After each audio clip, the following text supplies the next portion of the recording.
MGM medical college Indore में गंभीर अनियमितताओं के आरोप सामने आए हैं, जिसमें डीन डॉक्टर अरविंद घनघोरिया पर मेडिकल काउंसिल ऑफ इंडिया के नियमों को दरकिनार कर school of excellence for I में पदस्थ 3 डॉक्टरों सह प्राध्यापक डॉक्टर मीता जोशी, सह प्राध्यापक डॉक्टर टीना अग्रवाल और सहायक प्राध्यापक डॉक्टर गुप्ता को अयोग्य पाए जाने के बावजूद पदोन्नति देने का आरोप है।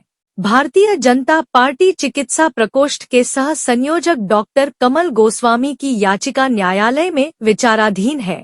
उन्होंने संभागायुक्त से दस्तावेज मंगाकर उच्चस्तरीय जांच और पदोन्नति आदेश स्थगित करने की मांग की है। वहीं डीन डॉक्टर अरविंद घनघोरिया ने आरोपों को खारिज करते हुए कहा कि सभी प्रक्रियाएं नियमों के अनुरूप हैं। देखिए, दो चीजें शुरू से 2020 से चल रहा है मामला, तो आप लोगों को, पत्रकार महोदय को, सभी को पता भी है और काफ़ी अच्छी लोकप्रियता के साथ छपा भी है, लोगों को सब पता है।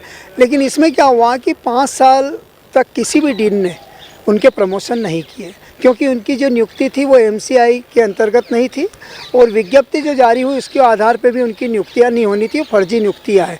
उसके आधार पर मैंने जांच कमेटी ने जो मुझे 2 बार जांच कमेटी के जो मुझे मिले हैं दस्तावेज, उसमें साफ साफ लिखा हुआ है डॉक्टर पीती रावत के द्वारा, दोनों जांच में ये पाया गया कि वो दोषी हैं और उनकी जो नियुक्तियाँ उसमें बहुत सारी विसंगतियाँ हैं।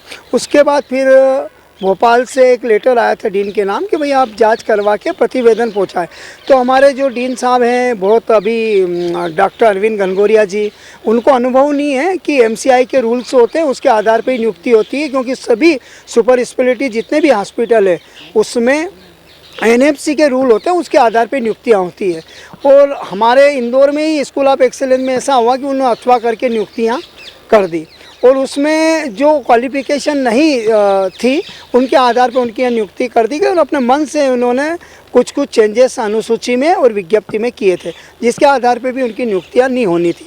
अब हमारे डीन महोदय ने क्या करा, अरविंद घनघोरिया जी ने उनके प्रमोशन कर दिए, जबकि हाईकोर्ट में लंबित मामला है, प्रमोशन कर नहीं सकते।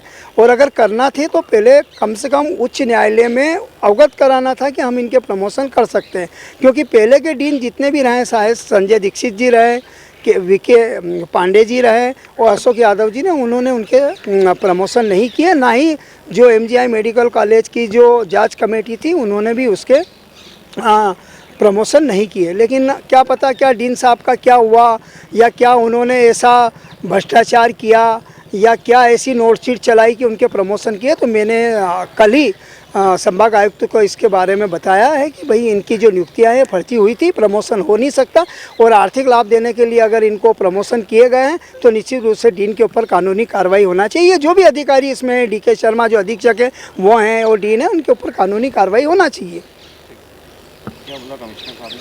कमिश्नर साहब से मिला, मैंने उनको एक आवेदन दिया है कि साहब इस तरीके से कोर्ट में लंबित मामला है, हमारे जो वकील हैं अभिनव सर धनोतिया जी वो देख रहे हैं इस केस को, और जब डबल बेंच में ये चल रहा है प्रकरण तो आप इनका प्रमोशन कैसे कर सकते हैं। वो सारे दस्तावेज मांगे हैं मैंने कि आपने किस आधार पे किए हैं प्रमोशन, वो दस्तावेज दिखाए जाएं और उच्च स्तर पे जांच की जाए कि ऐसा भ्रष्टाचार करके कैसे प्रमोशन हुआ।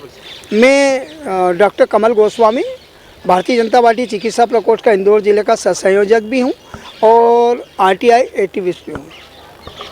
देखिए, उनका माननीय उच्च न्यायालय में विचाराधीन है उनका प्रकरण, इसलिए कुछ भी कहना ठीक नहीं होगा इस विषय में। और प्रमोशंस की प्रक्रिया एक शासन की प्रक्रिया है, जो स्पेशलिटी के डॉक्टर्स हैं उनके किए गए हैं और अहर्ता और नियमों के हिसाब से किए गए। पूरी तरह से आप जी किसी तरह का कोई संशय नहीं है? नहीं, देखिए, नियमों के हिसाब से पूरी कमेटीज़ ने उसका निर्णय लिया गया है। और क्योंकि वहाँ पीजी भी शुरू करना है, तो जब पीजी शुरू करने के लिए हमें चिकित्सकों को अपग्रेड करना पड़ा है और वो कार्य किया गया, वो नियम से किया गया। हालांकि सर इनको लेकर जो कुछ डॉक्टर्स के नाम मुझे जाते मैं जानता हूँ, जैसे मीता जोशी जी है, डॉक्टर टीना अग्रवाल है, डॉक्टर ऋषभ गुप्ता है, इनके जो प्रमोशन है नियम के सारा इनको सर जांच कमेटी भी। देखिए, विषय मैं जो मेन बात है, मुख्य बात वो बताता हूँ। इनकी ये शिकायत थी कि इनके जो इंटरव्यूज़ हुए थे उसमें अहर्ता की कमी थी, क्योंकि उसके बाद में जब एक जांच भोपाल द्वारा जांच की गई वरिष्ठ कार्यालय से, तो उस जांच में क्लियर हुआ कि उनकी अर्हताओं में पूर्ण पाई गई और उस जांच को बंद कर दिया गया। उसके बाद उस कार्रवाई में उनके प्रमोशन किए गए। सर, इस मामले में को शिकायतकर्ता जो है वो जो संभाग आयुक्त है उन्हें भी शिकायत की है इस मामले को लेकर? देखिए,